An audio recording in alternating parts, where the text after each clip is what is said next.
development and defense. In the past few years, Canada has pumped a lot of money into the defense part of that. If we were balancing that with more development and more diplomacy, I think we'd have a lot less refugees that need to escape the places that they're in. So the Green Party would like to see a rebalancing of those 3 Ds, that's for sure. The other thing is we have corporations here in Canada that are actually creating refugees in other parts of the world too. And I'm going to cite the mining situation. Canada is a powerhouse. Never mind what the government says about being an energy superpower. We are a mining superpower. And we are spread all over the world with mining companies. And interestingly enough, a bill came through, C-300, and the Liberals brought it forward as a private member's bill. They did not support it. A lot of Liberals decided to have the flu that day. That mining bill would have made mining companies, which are spread all over the world, be accountable and behave the same way they're expected to behave in Canada when they're in other countries. They're not behaving that way, and if Canadians knew what they were doing, they'd be pretty unhappy about it because they are creating refugees. Okay, thank you. Thank you. So cuts that have been made to settlement and language service for immigrants and refugees to Canada. What is your party's policy around funding these obviously necessary programs to ensure newcomers are adequately settled and integrated into our communities? And maybe we could start in the middle of the table this time. Bill, do you want to start? Yeah. Down in the Williamsburg town center, and that's an area where there are a lot of new Canadians who are moving in, and I get the opportunity to every few days open up someone's new first bank account. And while that's a very exciting issue, there are also some things that happen where there's also a language barrier that's been alluded to this evening. And certainly the NDP government will endeavor and will actually help, as I said before, increase, well, we wouldn't want a reduction, wouldn't we? That's not our policy. There's a clear idea amongst the Tories that you can win political points by engaging in noble and splashy public pronouncements on a variety of issues. So the Tories are the ones who have now defined so-called very ethnic people. Ethnic and very ethnic people, right? These are their distinctions. Going up here just as you were finishing have nothing to do with your speaking. You know, we pretty well covered the topic of what would happen. All the parties would restore funding. Somebody said that we should not worry about the politics of fear. Well, I'm very fearful what would happen if Stephen Harper got a majority government, because he has shown himself to be the most draconian prime minister in modern times. The thing that amazes me about Canada is if we had a vote on Obama or George Bush for president, Obama would get at least 90%. Yet we are willing to elect a Bush clone to be Prime Minister of Canada. And we have to really take a hard look as to where this country is headed. I mean, the fact that the Conservative candidates are not here tonight is an indicator as to what little significance they place on this issue and how they can exploit it. How they can exploit perception around refugees, around immigrants, to their political advantage. What I fear is that we're going to have another 3 years or 4 years where people go to see Peter Braid to get help, and he will not see them. He will not see them in his office. You know, I have had so many calls from people who have refugee problems, have immigration problems. They cannot get an audience with their member of parliament. And this is wrong. Okay, thank you. Kathy? Nodding, you get eye contact, you get promises, and then you get nothing. I'm not a refugee, but I was advocating for some refugees, and there was a refugee person in that room. I'm just saying that we often are told things, and what it's best to do is look at what a person actually does versus what they say. So we have a government that says things in a certain way, and we want to accept what they say, but I think it's best to look at what they've done. And we've talked about that tonight, what they've done. So there's a beautiful synchronicity between a government, a federal government, that says we are a country that welcomes immigrants and refugees. And that's the picture of Canada that I've always held. And then there's the part about all the social and church organizations that contribute to that vision of Canada by doing the work on the ground. They're the boots on the ground. They're the ones making sure those English classes happen. And they need, and the social services, and the housing, and the translating, and the medicals, and all that kind of stuff for the boots on the ground.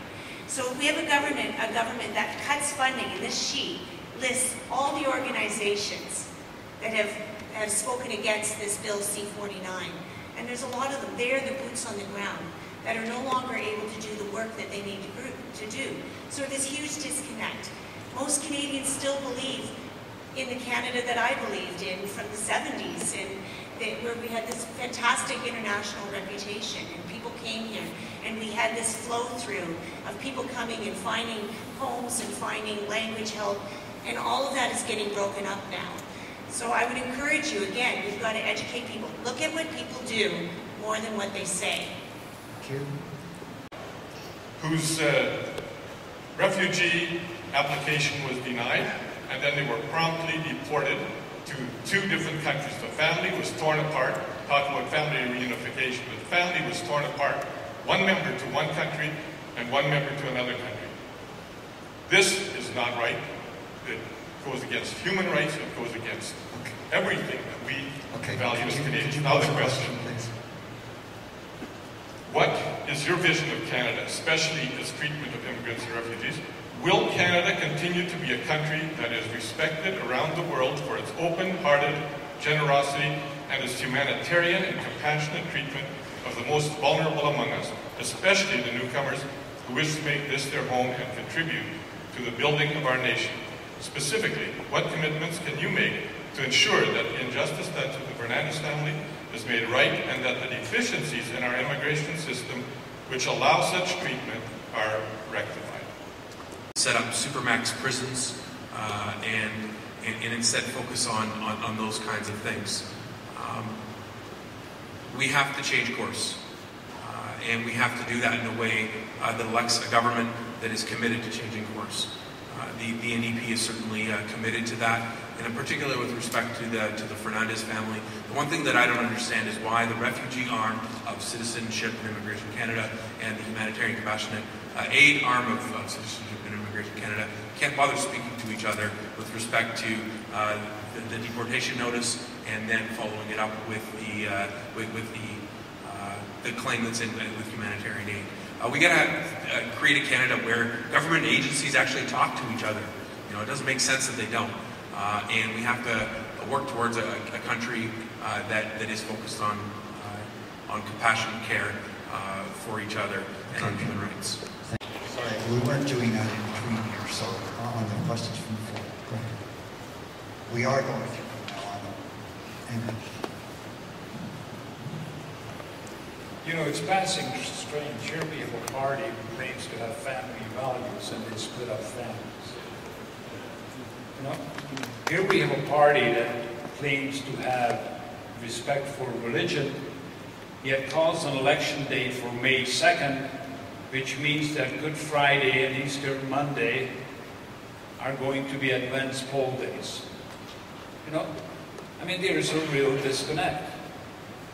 And the fact of the matter is there's way too many cases like the one you have come forward with the Fernandez family. Nor is former Judge Lorna Van Muzzle is in the audience, and she used to call my office at least once a week, and she always had a compelling case. And what we really going to have to do is take a whole reassessment of our immigration policies. Because one thing that we didn't talk about tonight, but there's a great deal of exploitation going on, is who can get to Canada. We have something like 150 temporary foreign workers that get to come here for 2-3 years. They can bring their families, and once we have used them, we ship them out. Now, I can't for the life of me understand why we don't have the traditional immigration with lower skills getting into this country. Because that's how most Canadians got here. And it would allow them to be here with their families, which is healthier for our communities, and it's healthier for them. And it's a lot healthier for the families left behind. Thank you. We're going to open this to... Hi. My question is for the Conservative candidates, but I guess there are no show-ups, so I guess we'll just have to chase them around. I'm not sure whether we were supposed to wear the national folklore costumes to greet them at the door, referencing the comments that the Conservative candidate made in Toronto. Anyways, my question has to do with cuts to the court challenges program. Just one-line background. For over 20 years, this program had been advancing the rights of immigrants and refugees and other communities, women and members of the LGBT community, by funding the costs of challenging discriminatory laws in courts. In 2008, the Harper government reinstated the program only pertaining to claims dealing with language rights. So I was just wondering if any of you could comment on this, on cuts into this particular program. Thanks. Okay, does somebody want to respond for the Green Party?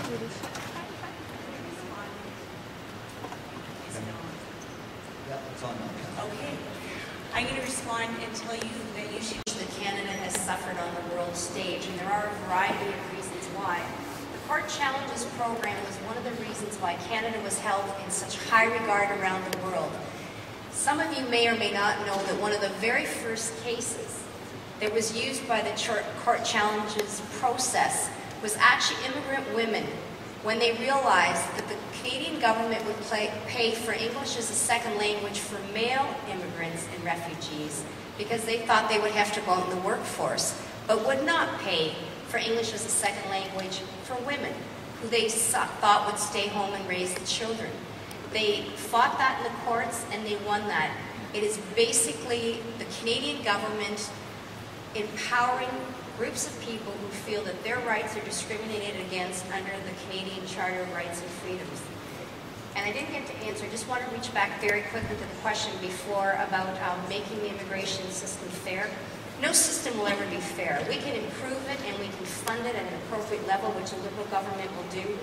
But I was able as a member of Parliament to bring 7 family members over from a refugee camp to reunite with 3 family members. Each group thought the other group was dead, and that included grandparents and a baby who had been left in a refugee camp because the parents were so worried if they admitted they had a baby, they thought they wouldn't come into Canada. And we went to Judy Sgro, who was the Minister of Citizenship and Immigration at that time, and we got minister's permits, and I want to tell you, all of those families were reunited. I don't know that we could have fixed the rules to accommodate that kind of thing, but minister's permits, when they're used for compassionate reasons like that, help the system work more compassionately. Thank you.